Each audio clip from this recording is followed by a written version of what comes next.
Param Vijayate Sri Krishna Sankirtanam, total world victory of Hare Krishna. My name is Sitapati Das. My name is Prahlad. And this is Bhagavad-gita as it is 225. Bhagavad-gita, the Song of God, as it is, by His Divine Grace Srila A.C. Bhaktivedanta Swami Prabhupada. Chapter 2, Sankhya Yoga, text number 25. Let's do this. I'm going to share it on my timeline because I got a 14-day ban on Facebook. So we're streaming to Dana's account. Yeah. They won't even tell me why I got banned. They won't tell me what it is. Let's make sure that it's on my page so people can see it. Yep, it's there. We are live. Okay. So Bhagavad-gita 225. Avyakto acintyo avikāryo ucyate tasmād evam viditvainaṁ nānuśocitum arhasi avyaktaḥ Invisible. Ayam. This soul. Acintyaḥ. Inconceivable. Ayam. This soul. Avikāryaḥ. Unchangeable. Ayam. This soul. Ucyate. Is said. Tasmāt. Therefore. Evam. Like this. Viditvā. Knowing it well. Enam. This soul. Do not. Anuśocitum. May lament over. Arhasi. You deserve. Translation. You want to read it? It is said that the soul is invincible,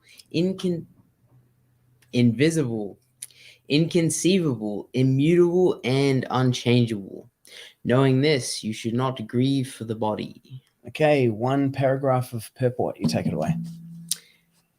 As described previously, the magnitude of the soul is so small for our material calculations that he cannot be seen even by the most powerful microscope. Therefore, he is invisible. As far as the soul's existence is concerned, no one can establish his existence experimentally beyond the proof of śruti, or Vedic wisdom. We have to accept this truth because there is no other source of understanding the existence of the soul, although it is a fact by perception.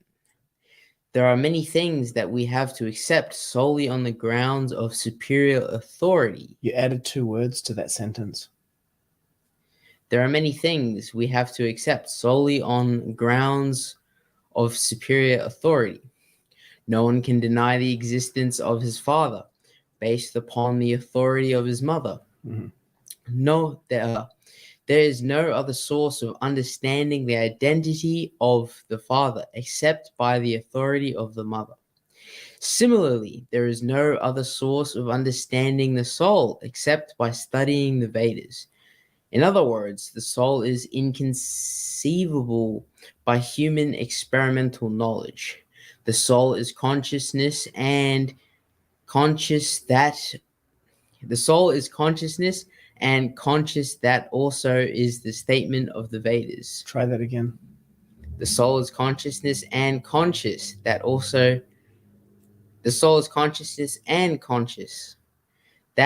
is the statement of the Vedas.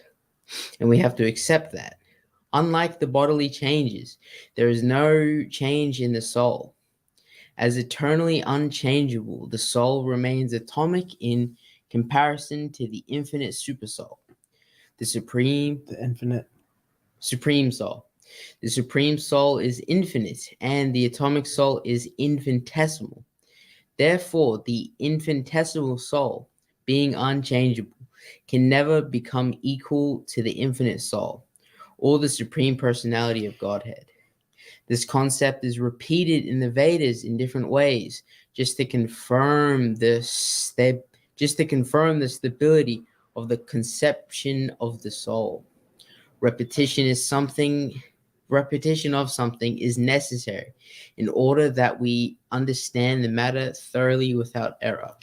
Om Jnana Timirandasya Jnana Shalakaya Chakshu Unmilitam Yena Tasmai Sri Gurave Namaha. Okay, let's have a look at the changes, hey? spaces added. Some changes to the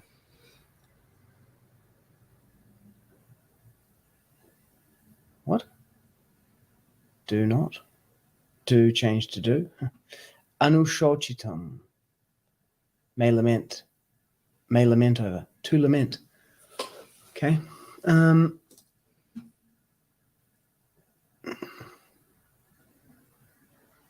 Invisible, inconceivable, immutable, and unchangeable. Unchangeable's been taken out. Immutable, unchangeable is non-visible. Invisible, inconceivable, immutable, unchangeable. So in Srila Prabhupada's manuscript, he has unchangeable. The first edition editor has gone with unchangeable. But in here, unchangeable has been dropped, even though it's in the word for word.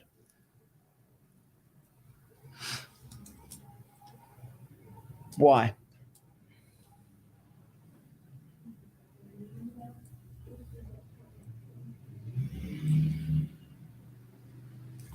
I mean, sort of makes sense. What makes sense? Taking out unchangeable. Immutable and unchangeable sort of mean the same thing, but... Yeah, but they're both in here. Actually, immutable is not in here. Yeah, so if you look at the word for word, it says invisible, inconceivable, unchangeable. But in the translation, it says invisible, inconceivable, immutable, and unchangeable. So they've just replaced the word unchangeable with immutable. Why would you do that, though? Why wouldn't you drop immutable and keep unchangeable? I don't know. Personal preference. But I mean, the word for word has unchangeable in it. It's weird because the original author, the author of the book, has said invisible, inconceivable, immutable, and unchangeable.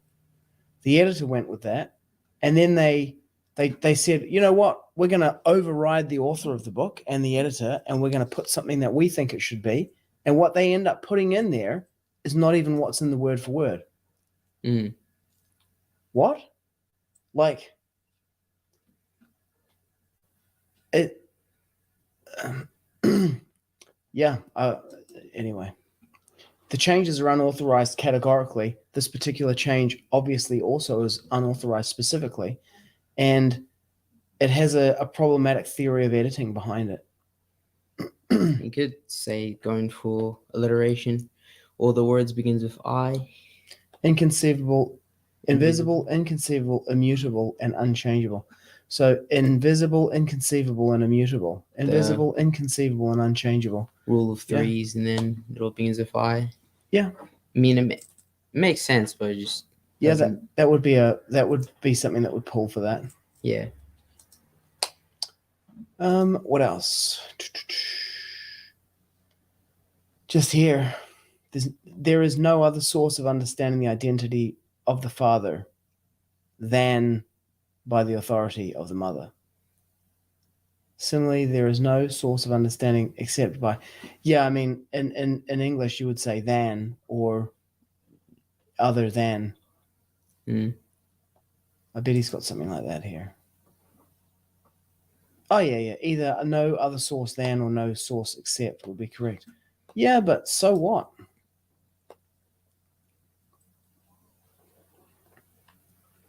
Similarly, there's no other source of understanding the soul except the Vedas.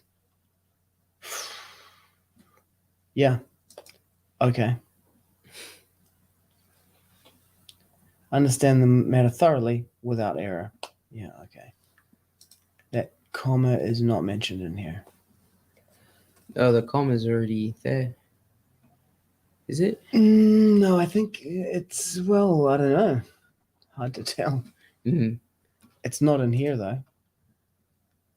Thoroughly without error. Okay. Let's go to the verse itself, in the purport. It is said that the soul is invisible, inconceivable, immutable, and unchangeable. Ucyate, it is said. It's interesting, isn't it?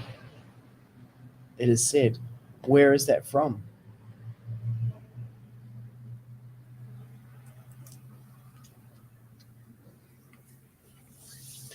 Actually, this rule of three that you said actually appears in the Sanskrit.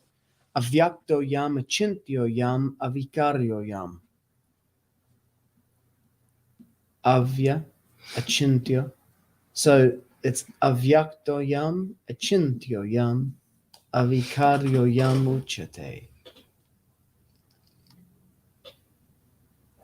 So it's an AV, or it's an ayam, ucyate. And then they all end with O. Avyakto yam, acintyo yam, avikāryo yam ucyate. Yeah, so then in the translation, they all begin with I and in bull. Yeah, invisible, inconceivable, immutable. That makes it like similar in cadence and rhyme to the alliteration to the Sanskrit.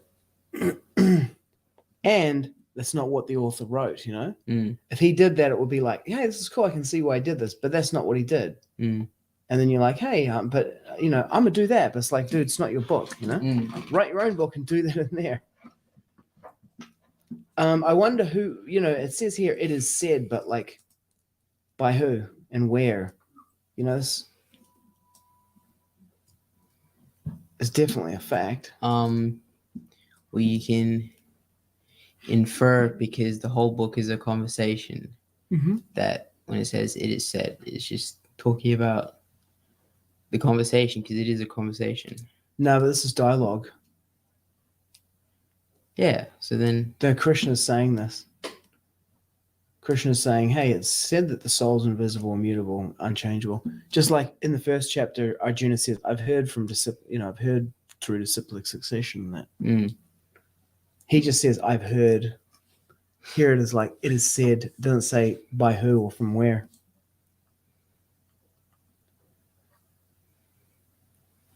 And then it's interesting how in the Purport, Prabhupada's talking about the magnitude of the soul, right? And then at the end he says, repetition of something is necessary in order that we understand the matter thoroughly without error. So he keeps making this point that the soul is tiny.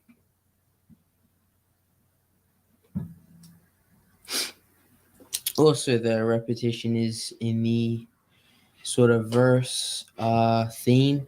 The previous verse was basically the same thing, talking about the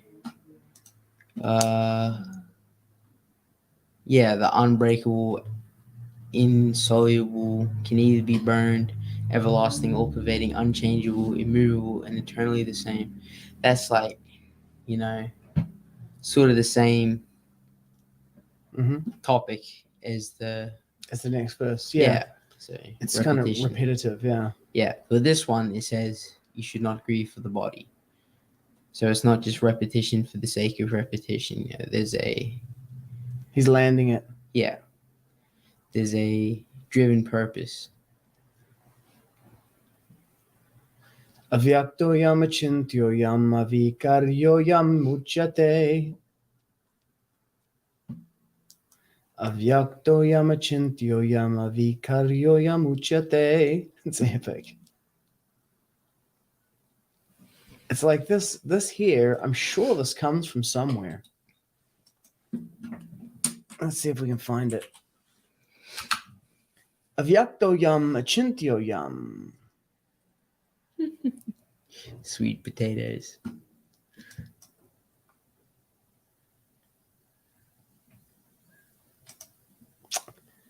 The only surface area that it has on the internet is through this Gita verse, which of course is going to be like,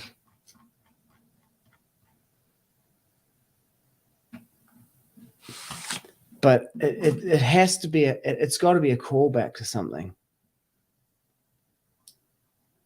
Like if you're familiar with the material, it's like listening to an Eminem track and then you hear, I don't really know that much about rap, You hear him call back something to Public Enemy or something, you know? I don't know, it's an Eminem. Me neither. But you know, it's like a callback to something. This is a callback for sure. It's a shout out. It's a shout out to some other album. Tasmād evam viditvainaṁ nānuśocitum arhasi. Nānuśochanti panditaḥ. He said earlier. You don't deserve knowing this. You don't deserve. You should not grieve for the body. And then there's this idea here of hearing, right?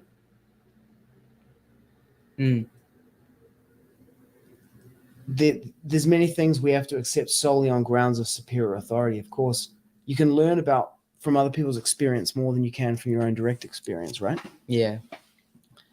But the example that he gives here at the time was like a good one. There's no other source of understanding the identity of the father except by the authority of the mother. Of course, that's no longer the case, right? Because this was written in like 68. But that was before they had DNA testing. Paternity tests via DNA, which came out in, I think, the 80s.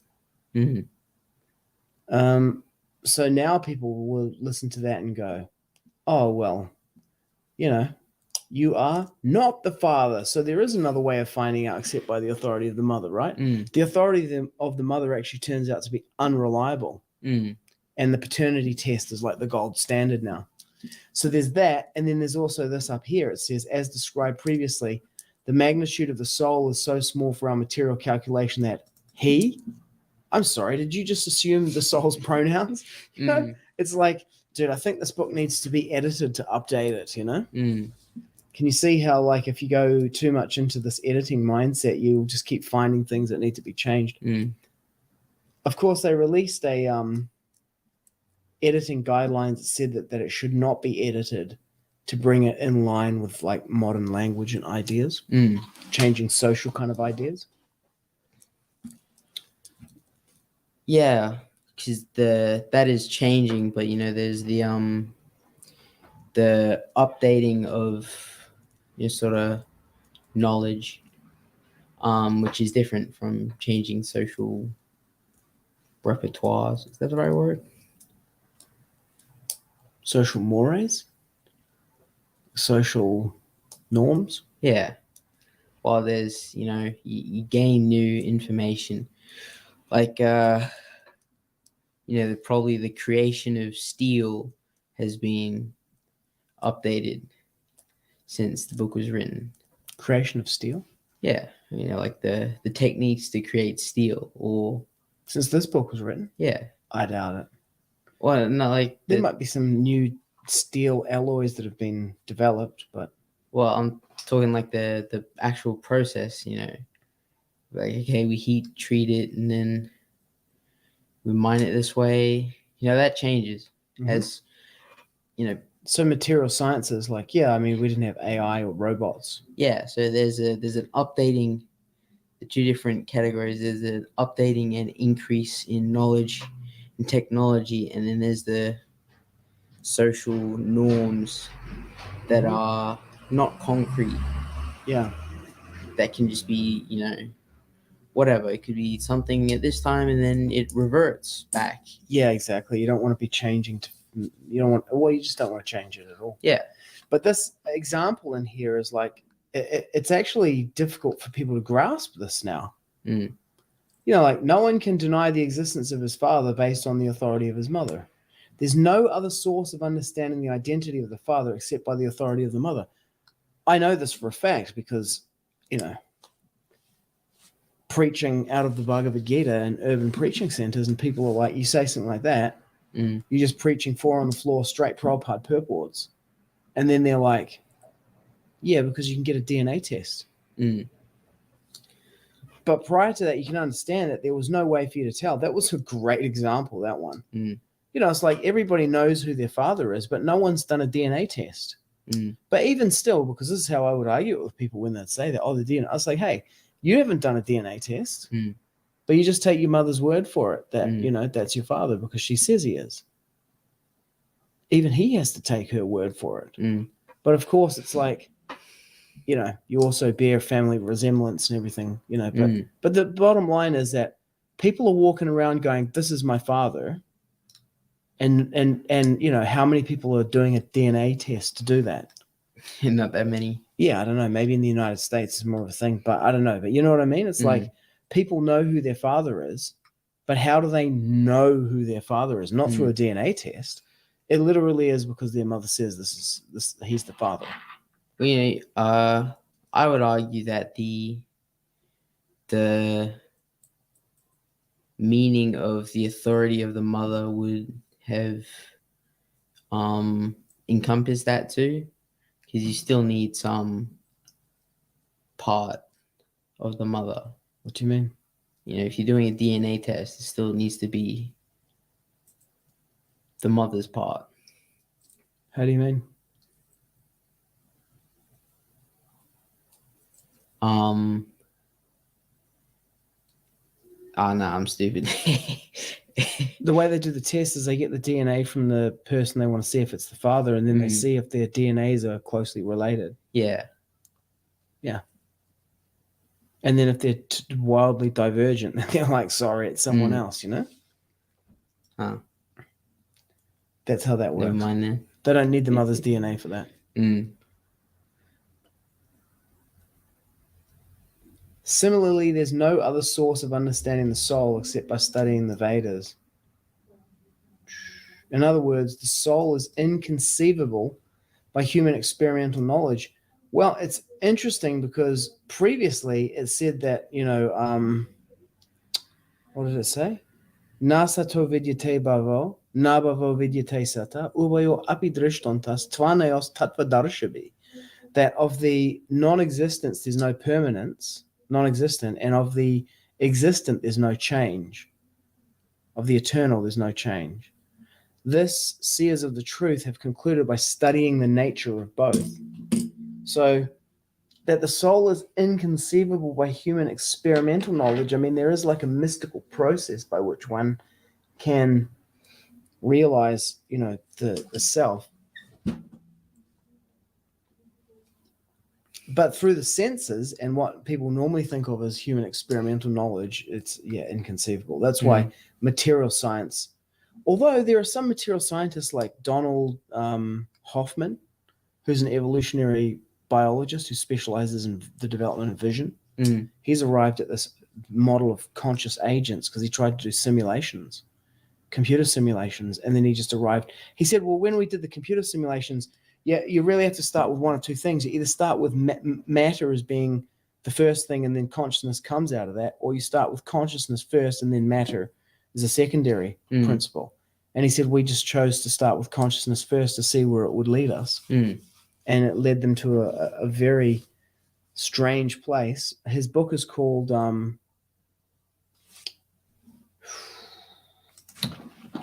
oh man, I've read it. I've got it on Audible. Donald Hoffman. Let's just Google his book. An illusion or something? Reality?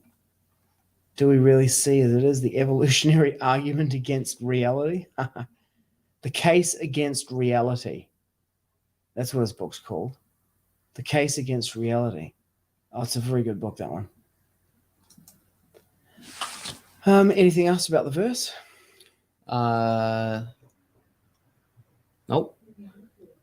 Yeah, the point that's been continually made here by Srila Prabhupada is that the Supreme Soul is infinite and the atomic soul is infinitesimal.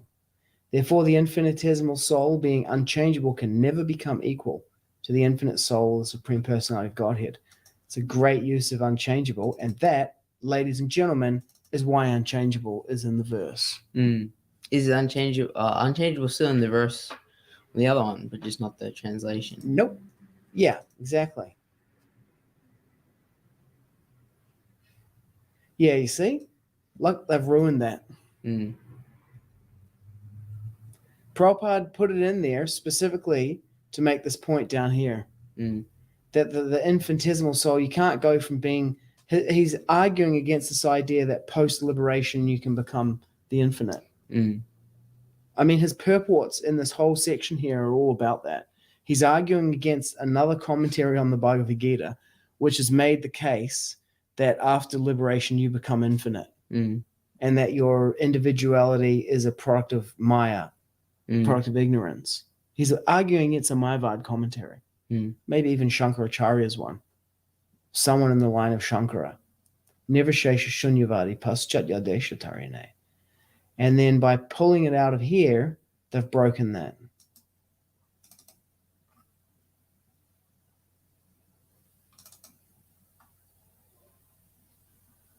I mean, it's the author's choice how he does it, you know? He did the callback, the shout out here with the triple, you know, alliteration. And then he chucked this in here because it's like, hey, it's my book, you know? It's my album. And then he did a callback in the purport to what he'd put in the verse, and then they took it out. Boo, boo, boo. Not taking it closer to Prabhupada. That ruins their claim that they say that, oh, we're taking it closer to Prabhupada. They're not. It's a lie. That really sucks, you know, because we're definitely just going first edition all the way, man. I mean, we always were, but now it's like it's so many more reasons for it.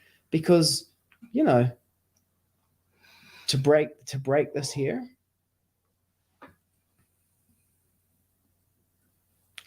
because, you know, if you go in here and he's like, therefore the infinitesimal soul being unchangeable, it's now to the reader. He's making stuff up. Well, it's to the reader to know that immutable means unchangeable, and that's in reference back to this, you know? Definitely doesn't land the same. Yeah, I mean, the whole thing about this is like, you know, Sridhar Srinivasan, I did that female Diksha Guru debate with him. He's the author of the book. He sent me a copy of his 2 books, The Predictions of Lord Chaitanya by the Alvars and Female Diksha Gurus, Do We Need Them?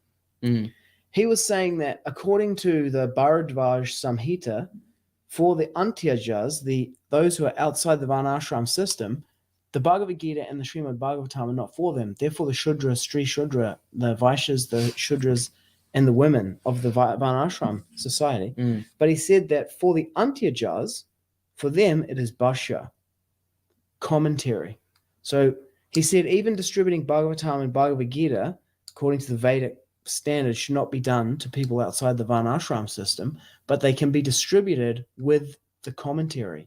So Prabhupada's commentary is the scripture. And so, you know, this idea that, oh, we made this closer to the verse, it's like, you see this here? this commentary by this person, that is the Shastra. Because this is a commentary.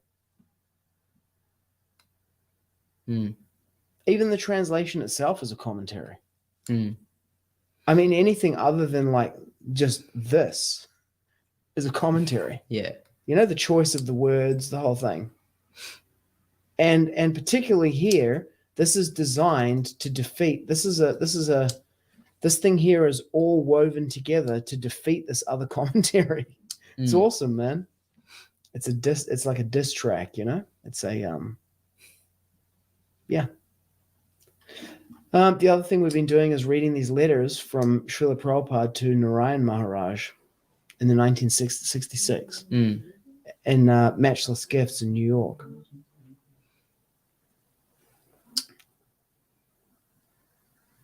I'll just read it and then we can catch up on the story so far. Have you watched any of the recent classes? Okay, so you would have missed the earlier letters, but that's cool. Shri Shri Guru Gauranga Jayato. Narayan. Says, cool, man. Thanks for tuning in. A.C. Bhaktivedanta Swami, 26 2nd Avenue, apartment number B1R. R means rare. When you go into 26 2nd Ave, which the devotees have still got, Matchless Gifts. You go inside, and it's real small. It's a shop front. And at the back is Srila Prabhupada's Vyasa-san with a Prabhupada Murti. And then if you go and stand next to the Murti and look through the back window, you can see across this air gap is this small kind of apartment at the back. That's where Prabhupada stayed and did his translation work. And then the temple was in the shop front at the front. So apartment B1R, rear. where Prabhupada stayed. New York. Rhea. Are they saying rare? No, Riyar. Rhea. New York, 10,003. USA, dated December 30, 1966. So just before New Year's Eve. Shripad Narayan Maharaj, accept my dandavats in this letter. I received your letter dated December 21st, and I came to know all the news. So he's writing a response like just over a week later. I received the passbook and checkbook from the Vrindavan Bank. I received the receipts of the deposits. Everything is fine. But the particular work for which I sent the money has not been done. For that you are lamenting. I am also lamenting. I received an enthusiastic letter from Trivikram Maharaj, and immediately I sent him 200 rupees so he could send me one mridanga. I do not know what is Srila Prabhupada's desire. I've sent advance money to everybody, but I have to lament that the work remains undone. I sent 150 rupees to Sri Tirtha Maharaj 5 months ago, but still today I'm sitting here and lamenting that I don't have any mridangas and kartals. Kindly you write to Shripad Trivikram Maharaj that he should not give me a reason to lament. He should arrange to send the mridanga and kartals as soon as he receives my letter. My lamentation is that if Srila Prabhupada were alive, he would not have given me a chance to lament. When there is a war, the government stops all other work and makes a special arrangement to send weapons. There even may be some waste of necessary supplies in the war field, but still there is not a lack of supplies. The government pays special attention to that. When Bon Maharaj went to London, Srila Prabhupada sent 700 rupees by telegrams every month for 3 years. That was 30 years ago. For my house rent alone, I pay $200 monthly, which is 1,500 rupees. Besides this, the electric bill, the gas bill, the telephone bill, and feeding 15 people costs 6,000 rupees per month. In addition, Back to Godhead is being published. I've sent Back to Godhead to you in the first mailing. I did not expect any help in regard to this from my godbrothers. I only begged a little cooperation from them. Even in that, I am unsuccessful. Certainly, Srila Prabhupada is helping me. Otherwise, how could an insignificant person like me have given 2 or 4 people a chance to become Vaishnavas? The general people are all intoxicated and loafers. Okay, so it kind of switches here to a preaching report, but this part here, interesting, huh? Because in the previous letters, he's like, hey, I need like 10 cartels and 4 mridangas and 2 sets of deities and 50 japamala, with bead bags. And here's like, and I'm sending you the money for it. Can you go and get it, So the guy, Srila Narayan Maharaj Rombang, said, yeah, I'll do it. And he sent him the money, like $200 US at the time, 1,500 rupees. And then he's like writing and saying, hey, like what's happening? I haven't heard back from you, Then he gets a letter back a couple of months later, and then he's not going to be able to do it. And so he says, put the money in the bank. And then the guys put the money in the bank and sent him the bank deposits. So he got the money back, but he's like, great, I got the money back. But the first letter he sent was in like August, and it's now December. So August, September, October, November, December. It's 4 months. He's like, it's 4 months. Yeah, I got the money back, but I don't want the mridangas, man. 4 months. You can see why he became like, for his the Gaudiya Math and his godbrothers, he's just like, forget these guys. That's why he said, they're useless. These guys are useless, man. They're not doing anything. Because like he's saying here, it's kind of like when we were at the Beehive and we were like, hey, man, and no one would give us any books. It was ridiculous. Yeah, I can see why that would make this guy angry. Made me angry. No one wants to give us books. What is this? Then the BBT in Sydney shipped the books over to us. Airlifted them, yeah. Those are some expensive second edition books, man. Sitting there. Here we go. Next part. This is Prabhupada's voice. These are cool. This is Prabhupada's perception. Coming from India, and check this out. The general people are all intoxicated and loafers. What's loafers? Lazy. It is very popular here to impregnate women and then take them to the doctor and give them an abortion. This is common. They have no lamentation for this. You cannot imagine from there how difficult it is to make them accept good sadachar behavior according to scriptural injunctions. I doubt that he wrote Sadachara there. I'd say that was probably. Let me just try something here. Filters, crop.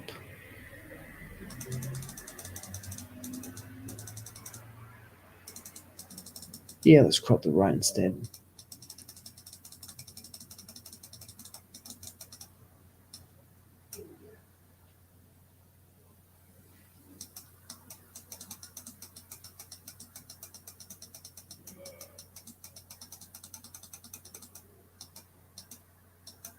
Close enough for rock and roll. It is so much mercy from Srila Prabhupada that these kind of kirata, hunanandra, pulinda, pulkasha, low-born national people. This is from first canto of the Bhagavatam. Bhagavat racism. Low-born national people are taking up sadachar. They're giving up illicit. Here, let's find this verse. First canto of the Bhagavatam.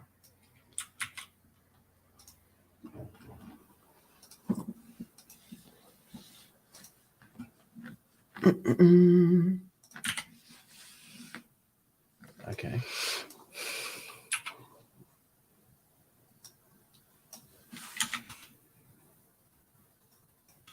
Should be enough to find it. He's very fond of quoting that. Bhagavatam 126.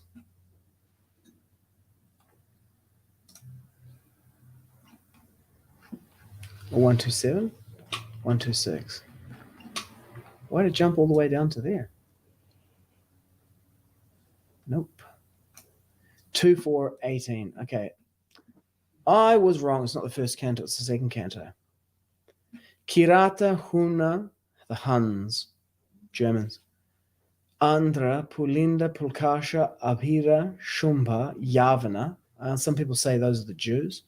Greeks. The Yadus, as some people say, are the Jews. Members of the Kasa races and even others addicted to sinful acts can be purified by taking shelter of the devotees of the Lord. Kirata, so the Aboriginal tribes. There we go. Huna, the area of East Germany and part of Russia known as the province of the Hunas. Huns. Andhra, province in southern India. Pulinda, conquered by Bhima. The Greeks are known as Pulindas. Pulinda provinces. Abhira, River Saraswati and Sindh. Old Bharat. Okay, Yavana. Turkey. The Turks are Yavanas. Okay. So the Turks are Yavanas. The Mongolians, the Chinese, Khazars. So the, who does it say? The Pulindas are the Greeks. Okay, and the Yavanas are the Turks. And the Khazars are the Mongolians and the Chinese. Anyway, back here, the low-born national people are taking up sadachara. They're giving up illicit relationships with women, intoxication, marijuana, tea, coffee, everything. Having given up meat, they are eating dal, chapati, and rice, and are very happy. They do kirtan and harinam every morning and evening, and do sandhya before Srila Mahaprabhu's picture. To honor the Guru Varga, as soon as they see me, they pay obeisances. I never expected so much. They are not foolish or inactive. Some are MA and BA and are earning 2 or 3 or 4, earning 3 or 4,000 rupees per month. Most of them, at least 2 of them, give me all their money. That is why it is possible to spend so much. It is not possible to beg here. It is not possible to run a mutt or temple if money does not come from earning. Here it is not possible to go from door to door to beg flour and rice.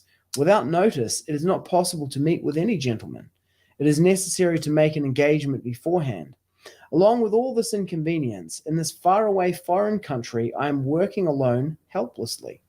My only hope is Srila Bhaktisiddhanta Saraswati Thakur. I have no one else. In my house, my wife and son did not help me, so I left my home. I thought the God brothers would help me, but even that I did not get. That is why, when you wrote in your letter, dated 2966, Prabhupada, man. And I quote, "I will always be ready to serve you from India in any way I can." And hearing this, I was very hopeful. But in your letter 13/11/66, 2 months later, you wrote that Tirtha Maharaj was coming to Vrindavan, so if you let me know by letter, he will arrange to send everything to me. Then I will give all of the money into his hand. Thus I was forced to write you to deposit all the money in the bank. Otherwise, there was no other reason. Anyway, forgetting all this, if you can help me from India, you will certainly attain the mercy of Srila Prabhupada. In my old age, I have to take so much risk, but not to fulfill any of my own desires. Srila Prabhupada had desired this work, and I'm trying to fulfill that desire according to my ability. Personally, I have no ability. My only hope is Srila Prabhupada. So if you help me in any way, know that it will certainly be all auspicious for you. Yours, Srila Bhaktivedanta Swami. See, these letters, they're written in Bengali. This is like another side of Prabhupada that doesn't get captured. You know, his disciples, the new disciples are all there, but they have no access to this world. And so in their memoirs and, you know, the official histories and everything of this period, this doesn't appear. These letters were found in 2000 in the mutt in Mathura when they were cleaning out some old room. Rupa Cameron found them. And then they translated them and released them. Pretty epic, huh? The next one is in the next year in April. Oh, look. Here's a list of some things with some prices.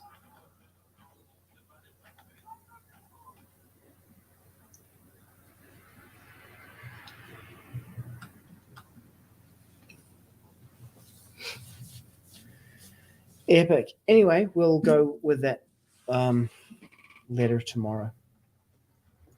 Move on to that one, 1967. That's the end of 66. Okay, anything else you want to say about that or the verse? Nope. Okay. Let's end with the verse then. Avyakto acintyo avikāryo ucyate tasmād evam viditvainaṁ nānuśocitum arhasi. Translation? It is said that the soul is invisible, inconceivable, immutable, and unchangeable. Knowing this, you should not grieve for the body. Param vijayate Shri Krishna Sankirtanam. Total world victory of Hare Krishna. Thanks for tuning in. See you next time. See ya.